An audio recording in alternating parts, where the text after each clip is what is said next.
Please do like share and subscribe, और कृपया करके इस चैनल को बढ़ाने के लिए आप इसको सब्सक्राइब कीजिए। साथ गुड इवनिंग फ्रेंड्स, आज की अपडेट कुछ इस प्रकार से। आज हम सबसे पहले शुरुआत करेंगे अपने पड़ोसी देश बांग्लादेश से। बांग्लादेश की अंतिम सरकार के विदेश मामलों के सलाहकार मोहम्मद तौहीद हुसैन ने भारत को लेकर अपना सातिरपना जाहिर किया है। उन्होंने नई दिल्ली पर आम बांग्लादेशियों की मांगों पर महत्व न देने और वर्तमान में बांग्लादेश में रह रहे 10 लाख से अधिक रोहिंग्या शरणार्थियों को वापस भेजने में मदद न करने का आरोप लगाया। एबीपी न्यूज़ के साथ एक इंटरव्यू में उन्होंने बीएसएफ की गोलाबारी में मौत का जिक्र किया। कहा कि सीमा पर एक व्यक्ति की हत्या होती है और पूरे बांग्लादेश में इसका दर्द महसूस किया जाता है।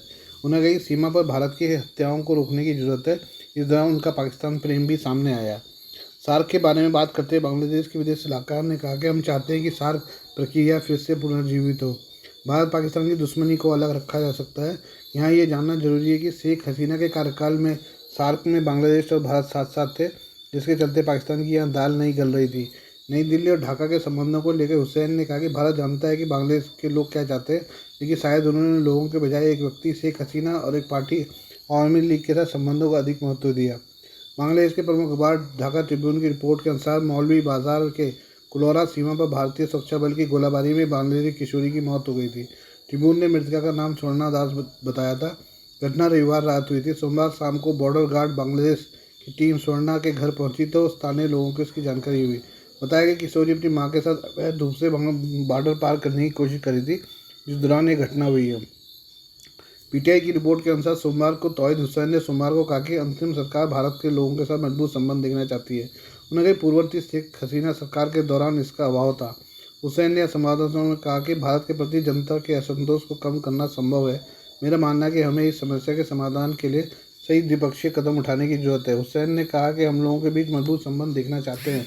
लोगों को यह महसूस होना चाहिए कि बांग्लादेश और भारत के बीच वास्तव में अच्छे संबंध हैं, लेकिन दुर्भाग्य से इस पहलू का अभाव रहा है। आइए अब हम बात करते हैं पीएम मोदी के सिंगापुर दौरे की। प्रधानमंत्री नरेंद्र मोदी बुधवार 4 सितंबर को सिंगापुर की 2 दिवसीय यात्रा पर पहुंचे हैं। पीएम मोदी सिंगापुर के अपने समकक्ष लॉरेंस वोंग के निमंत्रण पर यहां पहुंचे हैं, जो इस दक्षिण पूर्व एशियाई देश की उनकी 5वीं आधिकारिक यात्रा है। प्रधानमंत्री मोदी ब्रुनई को अपनी पहली आधिकारिक यात्रा समाप्त करने के बाद सिंगापुर पहुंचे। 2 दिवसीय यात्रा के दौरान वह सिंगापुर के प्रधानमंत्री लॉरेंस वोंग से मुलाकात करेंगे। इसके साथ ही वह राष्ट्रपति थर्मन शानमुगारत्नम, वरिष्ठ मंत्री और पूर्व प्रधानमंत्री ली सिन लुंग और एमिरेट्स वरिष्ठ मंत्री गो चोक टोंग से भी मिलेंगे। पीएम मोदी का सिंगापुर दौरा बहुत खास है। सिंगापुर इस क्षेत्र में भारत का मित्र रहा है। आइए देखते हैं सिंगापुर और भारत के रिश्ते कैसे परवान चढ़ रहे हैं। सिंगापुर और भारत के बीच आर्थिक रिश्ते लगातार मजबूत होते रहे हैं। एशिया का सबसे बड़ा वित्तीय केंद्र है। देश भारत का छठा सबसे बड़ा व्यापारिक साझेदार है। भारत के कुल व्यापार में इसकी हिस्सेदारी 3.2% है।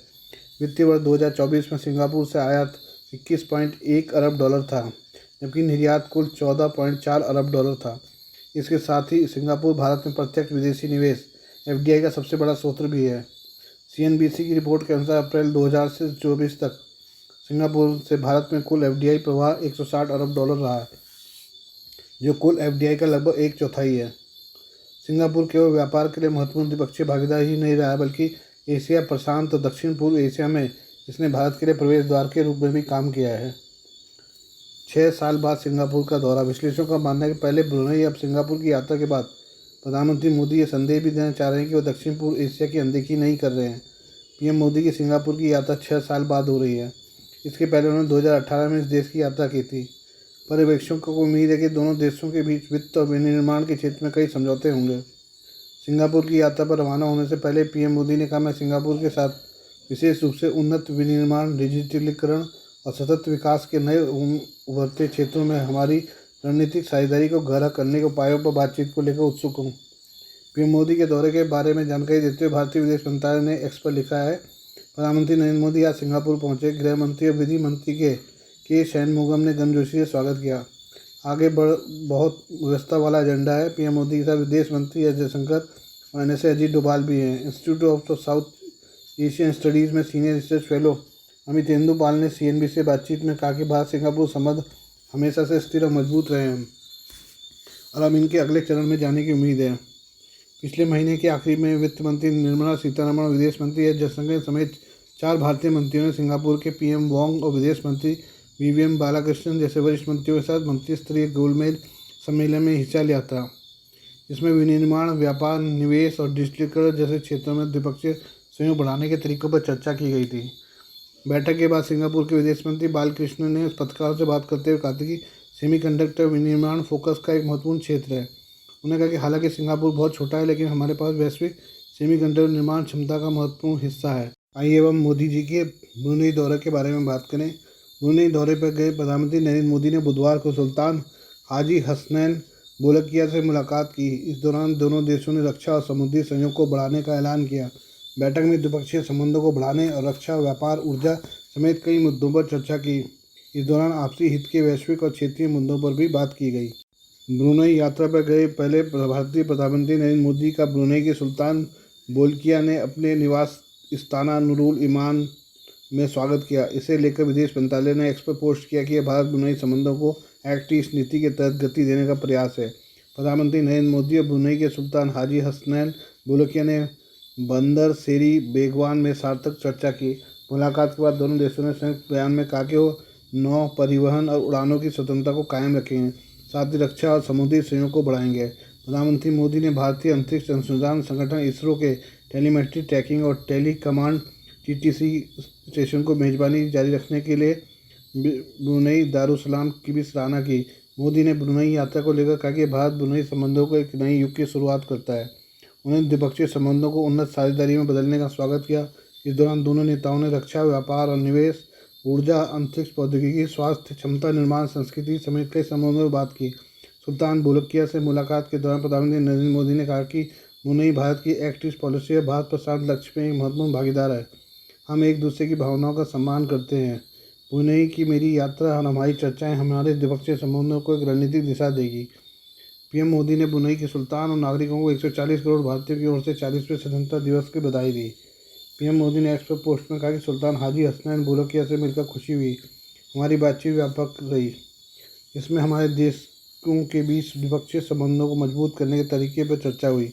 हम व्यापार संबंधों, वाणिज्यिक संपर्कों का विस्तार करने जा रहे हैं। वे इसके पारिस्थितिकी तंत्र के संदर्भ में हमारी प्रणाली का अध्ययन कर रहे हैं। आइए अब हम बात करते हैं गूगल पे के बारे में। गूगल पे, जो भारत में एक प्रमुख डिजिटल भुगतान ऐप है, ने ग्लोबल फिनटेक फेस्ट 2024 के दौरान अपने यूजर्स के लिए कई नई फीचर्स की घोषणा की है। ये नए फीचर्स साल के अंत तक लॉन्च किए जाएंगे, जो भुगतान के अनुभव को और भी बेहतर और आसान बनाएंगे। आइए जानते हैं इन 6 नए अपडेट्स के बारे में। UPI सर्कल, परिवार और दोस्तों के लिए आसान भुगतान। गूगल पे ने UPI सर्कल नाम का एक नया फीचर पेश किया है, जिससे यूजर्स अपने परिवार के सदस्यों या दोस्तों को सीधे अपने खाते से पैसे भेज सकते हैं। यह फीचर खासतौर पर उन लोगों के लिए मददगार है जिनके पास बैंकिंग सेवाओं की सीमित पहुंच है या जो डिजिटल भुगतान का कम इस्तेमाल करते हैं। UPI वाउचर, मोबाइल नंबर से पैसे भेजना हुआ आसान।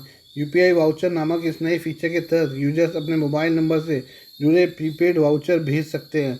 इससे डिजिटल लेन देन करना और भी आसान हो जाएगा, क्योंकि वाउचर का उपयोग करके अलग अलग सेवाओं के लिए भुगतान किया जा सकता है। क्लिक पे QR, बिल के भुगतान के लिए नया तरीका। गूगल पे ने NPCI भारत बिल पे के साथ मिलकर क्लिक पे QR फीचर लॉन्च किया है। इससे यूजर्स अपने बिलों का भुगतान गूगल पे ऐप से QR कोड को स्कैन करके कर सकते हैं। यह फीचर प्रीपेड उपयोगिता खातों को गूगल पे से जोड़ने की सुविधा भी देता है, जिससे बिल प्रबंधन और ट्रैकिंग बेहद आसान हो जाएगी। रुपे कार्ड के लिए टैप एंड पे सुविधा। गूगल पे ने रुपे कार्ड के लिए टैप एंड पे सुविधा भी शुरू की है। इससे यूजर्स अपने रुपे कार्ड को गूगल पे से लिंक कर सकते हैं और अपने मोबाइल फ़ोन को कार्ड मशीन पर टैप करके तुरंत भुगतान कर सकते हैं, जिससे लेन देन और भी जल्दी और सुविधाजनक हो जाएगा। 5वां है UPI लाइट के लिए ऑटो टॉप अप सुविधा। अब गूगल पे पर UPI लाइट के लिए ऑटो टॉपअप की सुविधा भी उपलब्ध होगी। अगर आपके UPI लाइट बैलेंस की राशि एक तय सीमा से कम हो जाती है, तो यह फीचर उसे अपने आप टॉपअप कर देगा। यह छोटे छोटे लेन देन को जल्दी और बिना किसी रुकावट के करने के लिए बेहद उपयोगी है। इन सभी नए फीचर्स के साथ गूगल पे अपने यूजर्स के लिए डिजिटल भुगतान को और अधिक सरल और सुविधाजनक बनाने की दिशा में एक बड़ा कदम उठा रहा है। अब उपयोगकर्ता इन नई सुविधाओं का लाभ उठाकर अपने दैनिक लेन देन प्रक्रिया को और भी आसान बना सकते हैं। आज के लिए बस इतना ही। बाकी मिलते हैं कल आपसे नई खबरों के साथ। धन्यवाद।